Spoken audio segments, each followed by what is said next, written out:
Daily Words of God. You have long since put my repeated teachings to the back of your mind.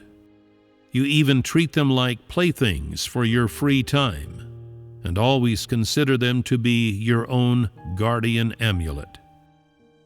When accused by Satan, you pray. When negative, you slumber. When happy, you run about. When I reproach you, you bow and scrape. And when you leave me, you laugh manically. In a crowd, there is no one higher than you, but you never think yourself the most arrogant of all. Ever are you lofty, complacent, and haughty beyond words. How could such young gentlemen and maidens, and lords and ladies, who know nothing and never learn, treat my words as a precious treasure? Now I will continue to question you. Just what have you learned from my words and work over such a long time? Have you not become more artful in your deception, more sophisticated in your flesh, more casual in your attitude toward me? I tell you straight, I have done so much work, yet it has increased your courage which used to be like that of a mouse. Your trepidation toward me decreases by the day, for I am too kind, and never sanctioned your flesh using violence. Perhaps you think that I am merely making rude remarks, but more often I smile at you, and I almost never censure you to your face. Moreover, I am ever forgiving of your weakness, and it is only because of this that you treat me as the snake treats the good farmer. How I admire the skill, the accomplishment of man's observational powers. To tell you the truth, today it matters not whether or not yours is a heart without reverence.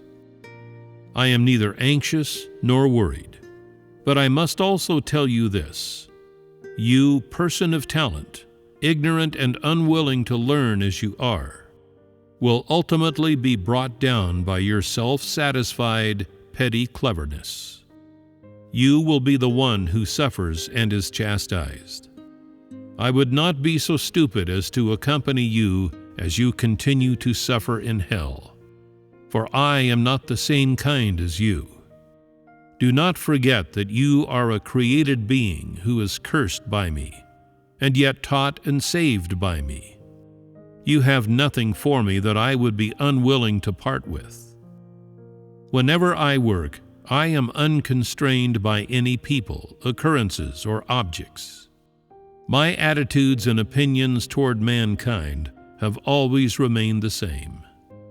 I do not like you very much, for you are an appendage to my management, and there is nothing better about you than about any other thing. This is my advice to you. At all times, remember that you are nothing more than a creature of God. You may live with me, but you should know your identity. Do not think too highly of yourself. Even if I do not reproach you or deal with you and face you with a smile, this does not prove that you are of the same kind as me. You should know that you are one of those who pursue the truth, not the truth itself. You should never stop changing along with my words. You cannot escape this. I advise you to try and learn something during this great time, when this rare opportunity comes. Do not fool me. I do not need you to use flattery to try and deceive me. When you search for me, it is not all for my sake, but for your own.